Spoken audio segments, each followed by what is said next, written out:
Hey guys, David here and welcome to Btekt. So the last few days have been really bad news for all tech fans and for the tech community as a whole. It seems like one of the major players and innovators driving competition at the moment is being stifled.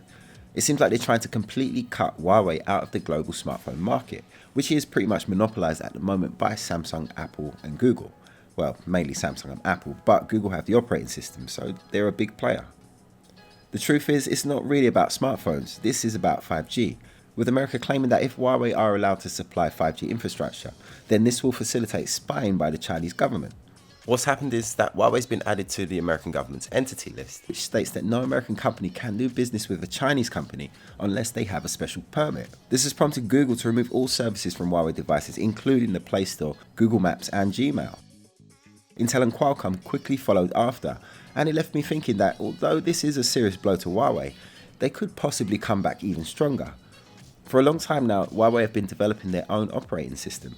They already have their own app store, which has been steadily growing over the last few years. So if they could really nail down a credible alternative to Android, and given the following and the progress that they've made over the last year in the West, it could possibly lead to them being even more of a competitive force than they are now against the big three.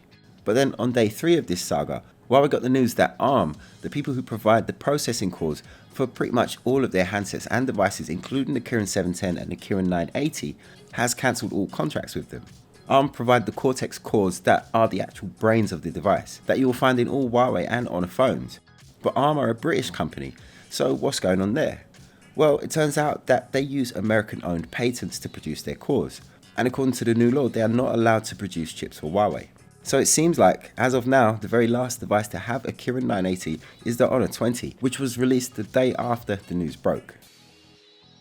Let me just take a second here to say a big thank you to Direct Mobiles. They have over 24 years of award-winning customer service, and it's just a great place to look if you need a new phone. They even have comparison tools, so if you go there you will get the best possible deal. Check down in the video description for a link, or search directmobiles.co.uk. It's hard to see what's in the future long term for Huawei, but we're already starting to see the effects of this on a consumer level. Vodafone have delayed their 5G event, stating the Huawei problem and the media agenda as a reason, and we were weeks away from the release of one of the most eagerly anticipated handsets of the year, the Huawei 5G enabled Matex folding phone. But what if you already own a Huawei? Well, I've already heard stories of people panic selling, and P30 Pros, which were just released a couple of months ago, going for less than 50% of their original price. But this is still very much a live story, and it's very hard to see what's going to happen, so I wouldn't bother offload your Huawei device just yet, especially as the price right now is through the floor.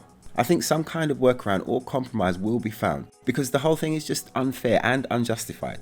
Not to mention the fact that there's just so much money involved through Huawei fans and device owners that somebody will step in and sort it out. If you ask me, this is Trump just flexing his muscles to impress his supporters, but not really thinking it through. They'll pay it back 100 times over. They will with what they do, with the importance of what they do. But Huawei is something that's very dangerous. You look at what they've done from a security standpoint, from a military standpoint, it's very dangerous. So it's possible that Huawei even would be included in some kind of a trade deal. If we made a deal, I could imagine Huawei being possibly included in some form of, or some part of a trade deal. How would that look? It would look very good for us. Huawei part, how would you design that? Oh, it's too early to say. But I mean, we're just very concerned about Huawei from a security standpoint.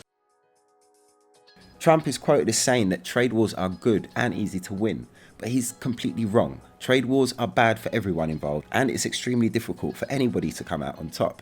China hasn't responded yet, but if you think about it, the sheer amount of goods that are produced in China for the American and for the European markets, why on earth would America want to start a trade war with them? It makes no sense to me, because it seems like in the long run, it can only really end one way, with more goods being restricted from the US market.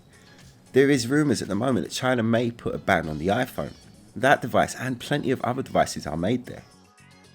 Anyway, like I said, this is an ongoing thing, so if you have a Huawei device, don't panic, keep hold of it. There's just way too many Huawei users to be left in the lurch like that, so I'm pretty confident that something will change pretty soon. I know that's probably small comfort if you do actually have one of these phones, but stay tuned to Btekt for more updates about this.